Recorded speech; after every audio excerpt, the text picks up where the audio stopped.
Before we get into the episode, I am thrilled to announce that the EntreMD Business School is open for enrollment. The EntreMD Business School is the only school of its kind for physicians who want to build 6, 7, and multiple 7-figure businesses. Over the last 2 years, we have had hundreds of doctors go through the school with unbelievable results. Some of them run brands, some of them run private practices, some of them are coaches, some have other kinds of service-based businesses or product-based businesses. And we've had people come in and cross the 6-figure milestone, cross the 7-figure milestone, cross the multiple 7-figure milestone.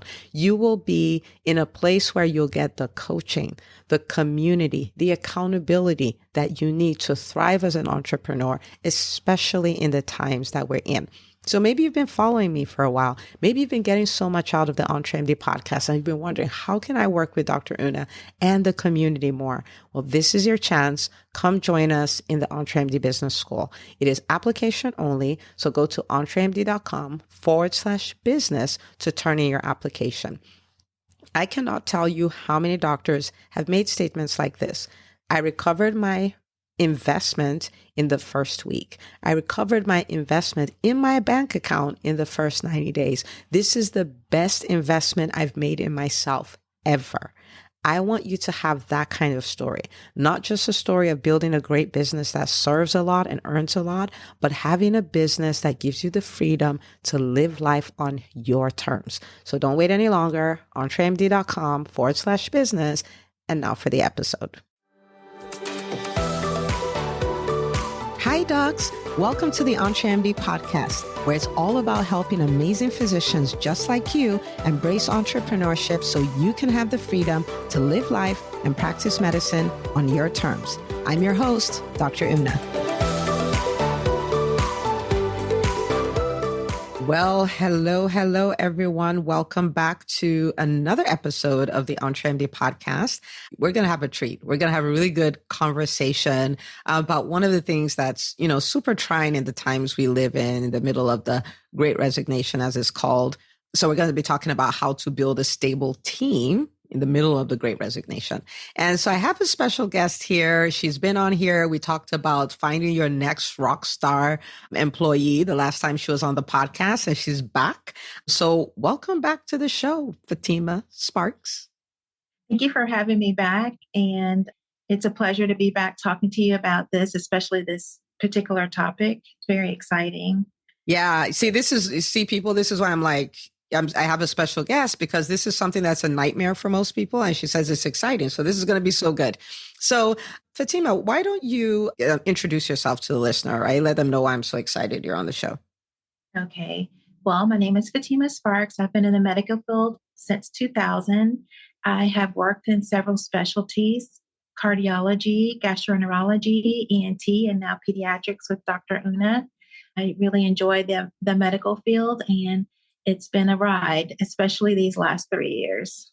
Especially. And I will say this because Fatima is the practice administrator of my practice. And one of the reasons why I'm excited about what we're going to talk about today is because it's not theory. It's not these cute things. We're talking about real challenges that real people are having. And then the things that someone that is hands-on has done to navigate that, right? So this is worth its weight in gold. So just lean in. This is one of those, if you're running or you're doing laundry and all of that, you're going to still go back, listen again, notebook and pen, and workshop the episode. It's going to be really good. So let's talk about where this all started from, right? Because Fatima, we had built a stable team, right? We're like, we got it. We finally got the right people, the right diversity, we're like, yes.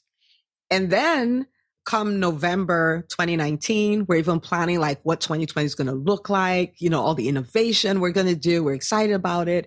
And then this COVID thing started starting, right? At which time nobody knew what it was. But then all of a sudden what started happening, which we're like, but not much has changed as far as our culture and all of that.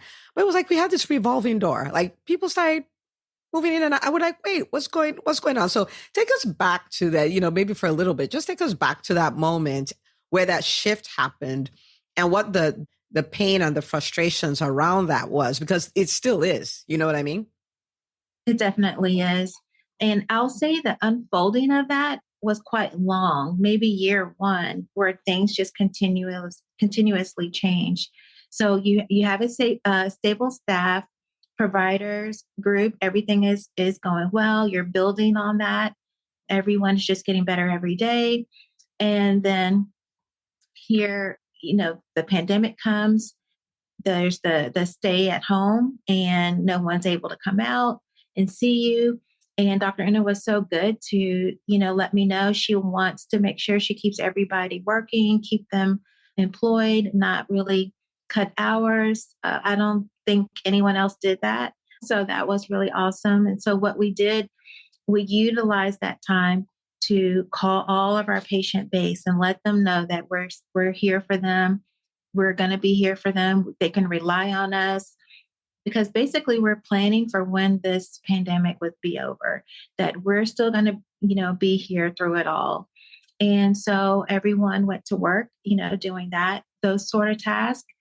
And then I think it started with our nurse practitioner. Her husband lost his job, or he would lose his job unless he moved to Florida. So then she was gone. And then a couple of our staff had issues that were unrelated to the work.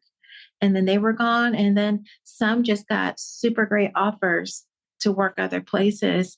And then we ended up losing them as well. So, and it was just shock after shock after shock. It was happening really too fast to actually accommodate it. And so we had to really rely on the people that were still there, a lot of heavy workload onto them, while looking for staff to take the place of the ones who were leaving. And that's, I would say, where the shock, maybe a secondary shock came, where it was difficult to replace them. No one wanted those jobs. So we're back open. The patients are coming back, and we don't quite have enough staff to accommodate them after we told them we're going to be there for you. We're still around, and other offices were closing, but we're still here. And then to not be able to keep those promises or feel like you're not going to be able to, it's very stressful. So trying to find, to fill those spots, no one was applying to these positions. Increasing the compensation didn't help. I increased the compensation in the post, still no takers. Increased it more, no takers. Even for the mid-levels, no one was applying. So it just, again, I've never seen that happen before. And on every level, it was new ground, a new thing to accommodate. And I guess it's just like the pandemic itself. We never did this before. And so I had never in all these years experienced any level of situation like this where I could not find anyone, not even anyone to interview.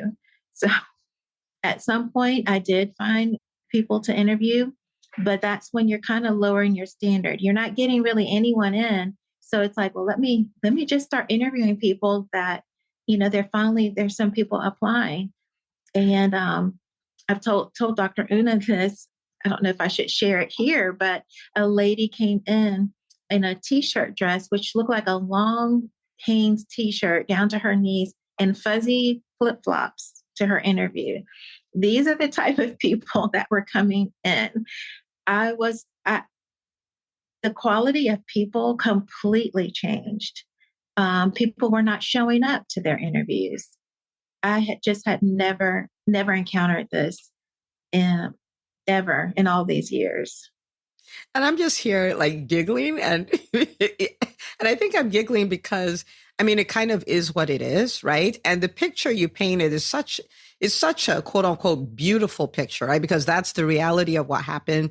That's the reality many people are still experiencing, but I'm really amazed and proud of our practice for what we did to kind of navigate that, right? Because it's one thing to experience it, which was almost universal, right? Some practices were not affected, but they're in the minority of minorities, right? But to be able to navigate that and innovate around that and still figure out how to serve your people and keep your word and all of those things, it's just so inspiring. So that's what, we're going to talk about. So thank you for sharing that. I forgot all about the fuzzy flip-flops. That was something.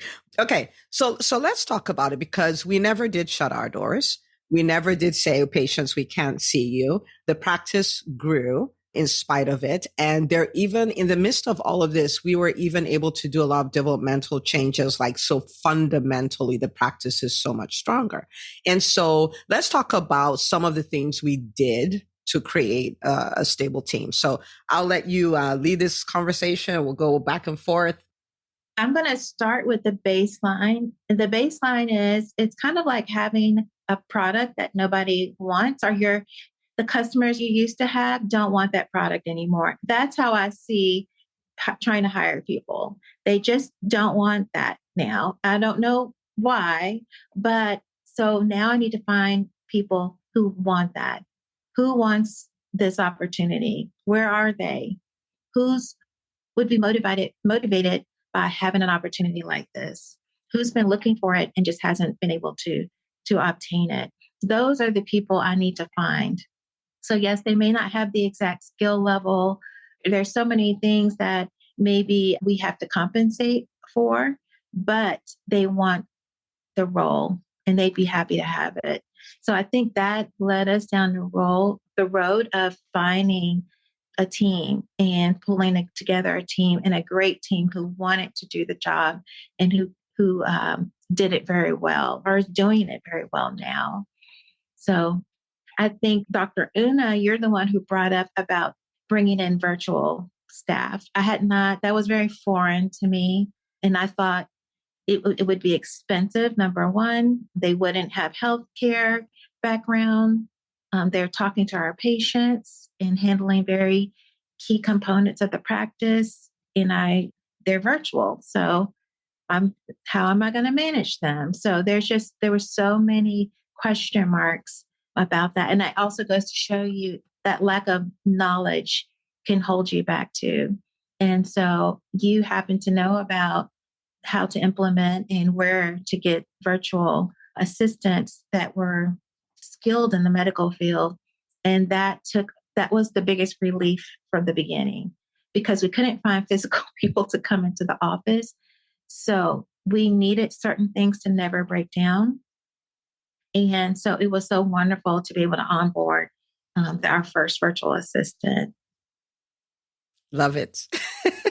And that brought, like you said, like there's some things that are non-negotiables, like things this can't fall apart. And critical things like, like if you don't have somebody who can confirm your appointments, then you have all these really big gaps in your schedule, which leads to a lot of lost revenue, which leads to, you may not be able to stay open. You know what I mean? And making sure that your insurances are, checked. So we know that they're actually eligible. So it means that you're going to get paid on the other end and all of those things. So I think it was really genius of us to really take those critical things that cannot fall through the cracks and then offload that to the way you describe it, a team that is looking for this opportunity and is excited about it. Right. And then just training that person, they were just so happy to have this opportunity. And I had a choice, that you presented between a pharmacist and an RN. Who would have thought I would have those kind of choices? It just wasn't in my mind at all that I would be choosing between these two capable people. So that was just really great. And they're just so, and the first one is still with us after all this time. And so she's just gained more and more knowledge. And, we've since onboarded a second one, and she has assisted in training that virtual assistant along with myself. So we've come such a long way with that. And I think the next thing, because I was thinking of physical people more so, was, I start thinking who wants to work in the office. So I start thinking of seniors. I start thinking of people who always wanted to be in the medical field. Maybe they're in another field, but they always wanted to be in the medical field. And then I guess the final thought was students who want to be providers, nurse practitioners, PAs, doctors. And so I start looking into that. So I think we ended up posting for intern positions. And they didn't have to be a student, but students were the ones who really gravitated to that. And I had so many people gravitate to that post that I had to recommend other places for them to find jobs because I just had too many, which again, another shocker from a drought to having too many people. And they're very excited to learn, so happy to be given the opportunity. And these are students like from Georgia Tech, or some of them, when I ask them different questions, they start telling me about their research projects and biomes and things like that. So I'm like, wow, I've got some really smart people on my hands. So there's no way that they're not capable to learn this position and do it well. And in bringing them in, the whole atmosphere changed. You just could hear, they were just so excited to interact with each other and with the staff and with the patients. You could just tell it's that feeling of, I am so grateful and happy to be here. So you've got your staff so grateful to be there and looking to do better every day, looking for your feedback. And then you've got your virtual team doing the same thing. And so it just was actually better than I think it ever has been. There's still the newness of it, of having to coach them and share information with them, but they're just so receptive and hungry to know. And so that has really turned things around. Those two choices, the virtual assistant and the intern, our students, those were the most major things that we've done. Now, somebody may be wondering, right? Like, okay, so if they're students, are they always in the office? How do you navigate that? Are they able to give you full-time hours? So can you answer that person? Because that's going on in somebody's mind right now. True. So in order to kind of unpack that, the other thing is we're looking to attract people to the position. But once you have them, how do you keep the position attractive? So once you have it, these are students, they're here to learn. How are you going to keep that learning going for them and keep them engaged? So not only that, but what does a student need? A flexible schedule. So we probably have maybe 6 students and probably 3 or 4 waiting to be onboarded or for us to have an opening. And so with the flexible schedule, some just work 2 half days, some work just only on Fridays, some work Tuesdays and Thursdays. When they need time off, like let's say they have a test, they'll let me know. They, of course, will work if I need them to, but I always do my best to let them have that time off because I want to retain them. They can still work somewhere else. It would be a challenge working 1 day a week or 2 half days a week, but there is a place that would be glad to have them, especially now that we've gotten them all trained up. So I want to make sure I'm able to accommodate them as much as possible with that flexible schedule. And again, the retraining, and then we've also had an appreciation luncheon, and we have smoothies sometimes. So we just want to kind of keep that going, that momentum and that good feeling. And they're so happy to meet each other because they're all going through the same thing. So there's some camaraderie, or they feel like they have a colleague, and they exchange that information with each other to find out which classes one is taking over the other. They give each other tips. So there's a nice socialization there between the students as well, and they learn. I think I'm going off track with what you asked, but let me just say they learn so fast because they are used to just taking in so much massive amounts of information and technical information at that what you give them that helps to train them, they absorb it right away. They can almost repeat everything back to you. So I learned to give them more as much as possible up front, where I wouldn't normally do that. I normally would give people, a bite at a time and then kind of not overwhelm them. But I don't do that with the students.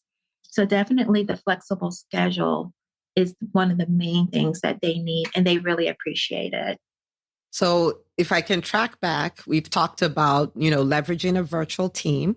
We've talked about leveraging students. We've talked about a flexible schedule, which it was really important to the students, but as much as possible, we tried to accommodate that for everyone, right? Like just think a little bit about us and how we're going to get coverage. But if you need the day, we'll make it work. You can have the day. We did that. And even for the doctors and the physician assistant as well. And so that I think was really powerful. And of course, it wasn't 2 days a week for everybody, but there's just that flexibility and understanding, not so rigid. Okay, this is good. What else do you have for me? Oh, as far as what we've done to create a good team, I would say you really leveraging the senior people to kind of cultivate the learning and understanding of the newer people so that they had some sort of level of mentorship. So they didn't feel like they're kind of out there on their own, because little things here and there, you think you've trained a person up until certain situations come up. And then you realize that there's a little gap there. So having experienced people around is still super important. And then even, with myself, being with them is important, instead of them feeling that they're thrown out there, that the door is open, or I'm going to be working right with you. Let me know if, or they may find me taking a patient back. They didn't get a chance to ask because they were so busy. And so they definitely need to feel that a level of support. And I think this has also challenged us to be more organized with how we train and the materials that we provide. Because when you have a group of people who are new, you have to be really structured in how you share information and know who needs what information, where we are with the training, especially like Dr. Una and I were discussing this morning. If you have someone working 1 day a week, they're not really experienced, even though you've been seeing them for 3 months. So so they're still fairly new. And I get shocked, by this. I just actually realized it a couple of weeks ago, because they do so well that it feels like they've been with us for, every day for 6 months, but they really have not. And so that's very impressive. And their level of professionalism, because, they are trying to be PAs and doctors. So they have worked on their communication skills. And so the way they deliver information to the patients really can tell a big difference. Yeah, I think this goes back to like Winston Churchill quotes, like never waste a good crisis, And so, bringing the students on board has really kind of made us create our own little academy for, the whole process and to get them up to speed. I want to pivot to something that every time we talk about hiring or team and all of that stuff, it always comes up some kind of way for you. And which is this concept of, do you even need the role at all? Mm-hmm. Right? Like, do you even need that? Like when you start, like, I can't find anyone to hire. Okay, but let's start before we go there. And the answer may be yes, but before we go there, let's talk about, do we need this? So speak a little bit to that, because somebody may be thinking they need to fill 5 roles and maybe they need to fill 3. I don't know, but talk a little bit about that. That's so true. I would say before the pandemic, I always went there first. Do I need to replace this person? Can this job be absorbed by several people? Or can I promote someone from within? So it was always my go-to. And I'll say it's still my go-to, but being in this state of constantly looking and that need being so high, I've almost put that to the wayside as far as, do I need that role? Because we've been in such a state of need. But 100%, that is always what you do first, is challenge yourself with the idea of, payroll labor costs is such a high expense in compared to everything else. There's no way that you should not think about it first. And even though we have students, we are bringing them in at a price, and that's good for us as well. So there's room to give incentives, there's room to give increases to them, and there's room to give increases to our staff who held us down. So everything, there's a financial perspective to all of these decisions. Love it. She's like, I almost threw it away, but it's still there. But I almost threw it away. Okay. Now, while we talk about this, there is the piece of the hiring had to change, right? Like the hiring process is not, it's not like it was before, because you would have so many people who would schedule interviews. Now we're a little bit more savvy. You can tell who's going to come and who's not going to, like, and all these things. So let's talk about a little bit about those nuances, because I think that's part of building the stable team. We can't bring people on the way we used to bring them on before. So what are some of the changes that you've needed to make, right? Like someone maybe listening to your old episode, everything there is still valid, but what are the things you had to add or tweak or be on the lookout for in this time in the middle of the Great Resignation? I think one thing that comes to mind is that we had, we had a middle group before, when our established people started to leave or find other opportunities or have to transfer to other states and that sort of thing. We had that middle group, that were experienced, but not doing a good job. So we brought them in and we kind of, I'll speak for myself. I put up with more than my norm because it was difficult to find them. And now when I interview, there's really a zero tolerance in my mind. So we're going to be on time. We're going to do a great job, maybe even an exceptional job every day. So the standard is way higher now. And it's refreshing. And they can't wait to live up to it. And so as far as finding people or bringing them in, I used to do Zoom or a lot of phone conversations. So I might do a phone call, but then you have to physically come. I need you to have some skin in the game. So you may need to come at 5:00 during traffic. I just need to know that you actually want this. So I need to vet. I feel the more need to vet them up front that they really, really want the opportunity. And so I think that's definitely one thing that has changed. And then I let them know the challenges of the job. I really focus in on the complexities and what could happen, especially, if you're interviewing students, that parents are depending on you. I just make sure they feel the weight of it and, how they respond matters. So, if they're like, oh, I can't wait, like it sounds delicious. I want to, this job sounds delicious. I want this. That's a key to me that's a person to bring on. I can't wait to learn how to do vaccines or, oh, I get to get a certificate. I'm required to be certified by VFC. Oh, where's the website? They can't wait for these things. So that's the type of attitude that I'm looking for, to where they would be really, really, really upset if they couldn't get to do these things. So anyone that's like, take it or leave it, that's just not acceptable anymore. Oh, I have other opportunities, If they say, well, I'm choosing between you and several other, I probably don't want them. I understand, but at the same time, I need them to really want this opportunity.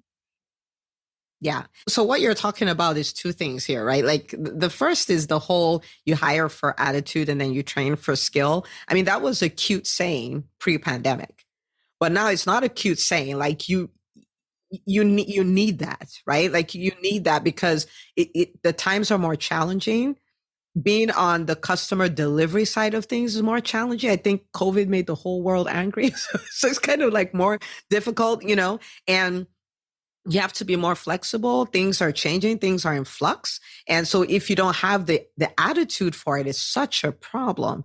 And the other thing is not just wanting an opportunity, but wanting this opportunity. Right? Because the fact that someone says, I'm going to work with you doesn't mean 1 week later, they won't say, I found something else. Right? And so you're looking for someone who wants not just that job, like a role, they want the job in your company. And it's really important to listen for that. In conversation, it will come out, like you want to listen to that. You want to hear that. You want to see what skin they have in the game. I think we did a lot more work interviews and things to demonstrate that you do want to be here. You're not just doing this so that you can continue to collect unemployment checks or whatever it is, right. That's happening. So that's really powerful. I would say, again, I think I've already said it, but I would say that I'm grateful and I'm really proud of our team, right? Like for how we've been able to navigate this. But someone is listening now and they're overwhelmed, right? Like, so maybe it's a doctor doing their own vitals, giving their own vaccines because they couldn't find a team, or a doctor who has had a key person, like maybe their lead MA or their office manager, just leave. And I want you to, as someone who feels the pain too, right? I just want you to talk to that person, right? They came to you, they met you at the elevator. You're like, how are you doing? They burst out crying. They're like, oh my goodness, as if it was not overwhelming enough. This key person is leaving. What do you tell them? Well, I believe in tough love. So I would ask them to look at themselves because sometimes when things are bad, you have to look at your thought processes, and it does start with you. There's a pandemic. There are things that are situational, but I know that sometimes people are slow to adapt, and some of us are waiting for things to come back to normal, and it's causing a lot of pain, pressure, and stressors for our staff. It's overwhelming because they have to keep pulling so much weight while you decide to wait for things to go back to normal. And so I would definitely say make sure you're open to change and open to innovation and the ingenuity that it takes to do this pivot. And so because we dig in and we work harder and we ask our staff to work harder, but sometimes that's not exactly the right answer. It's always good to work hard, but sometimes that's not the bottom line solution. So, after that, I would say rally your troops, like we always say, to kind of bring them in, to help them to have hope that things are going to change and that they're part of the change, and that their input is important, and that your team, you want to embrace them into the decisions that you're going to make, and make sure that they feel hopeful about the change that's coming, and that we're going to need them to help with the change and to implement things. So, and then I think sometimes when you change your mindset, you will see opportunities in front of you once you decide that they're nearby, and don't be closed off from it. But I would say the same thing, the virtual assistants, students, taking that person maybe who's, that's been there a while doing the same role, adding a little extra responsibility, bringing in maybe a newer person to do some of the basic tasks that they were doing, just that kind of thing. I still would interview, look for those special people, but at this point, I guess it's called the cost of labor. It's expensive now. So you need to make sure that you can afford that special person that you're looking for. And so that's still going to take a certain amount of change to your organization if you want to replace someone of that caliber these days. Okay. So that's a whole podcast episode on its own. But I think, going back to the first part of your answer, it really is the starting point, because the challenge is a pain, but the bigger pain is your resistance to the challenge. Like I just don't want to deal with this. I want things to go back to the way they were. And you and I know that's never happening. Like the way things were is like so far away that we almost don't remember how they were, and so that is really because what you spoke to are things that they're high impact, but they're painful, right? So you talked about getting out of resistance, right?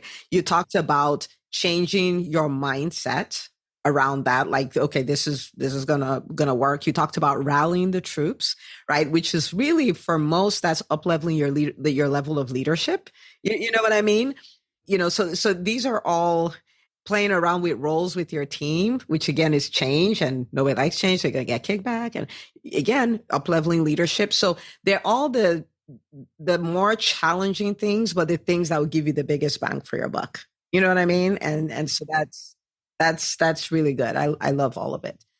If you're in that position, I'll just add on to that and say, we can pull this off, right? Yes, hurts. Yes, it's different. Yes, it's not the way it used to be, but we can pull it off. But rolling over and playing dead is not the way. I know there's a lot of complaining. A lot of people feel stuck and all of that. But I mean, like, if we do want to complain, then we can shut it down and then complain. But if we are going to keep it open, right, then the question is, what can we do? And one of the best things as far as mindset games I've learned to play is, switching a problem to a question, right? There are no people anywhere. This sucks. I can't find anyone. So the question is, how can I build an A team, right? Where the complaining is very disempowering, right? It's like there are no options. There's nothing that can be done. The question immediately unlocks creativity because like, how could I? Right? How could I? And so changing problems to questions, that's just fantastic, but we're getting through this. We are going to get through this. And I just hope that this was like super encouraging and gave a lot of strategy for someone who's really been having a hard time with their practice. So any last words you have before I let you go? This is so good. Yes, I think reaching out to your colleagues, just reaching out to people who are going through the same thing and seeing what they're doing. If you reach out to 10 people, you'll probably find 10 little tidbits that you can implement within your practice because we're all trying to figure it out. Love it. Lean on your community, make new friends if you don't have them. And since I'm an introvert, I will say you can still do it as an introvert, right? Networking is not a personality type. It's a skill, right? And so we can do that. That is so powerful. Okay. So guys, you got this. This is one of these episodes where I'll say, yeah, you definitely want to take this and you want to share it on social media, #EntreMD, share your biggest nugget from it and tag the doctors you love and the ones you don't. But tag them and say, hey, you got to listen to this. Okay. This is good. Let's have some more dialogue around this, right? That would be an amazing thing to do.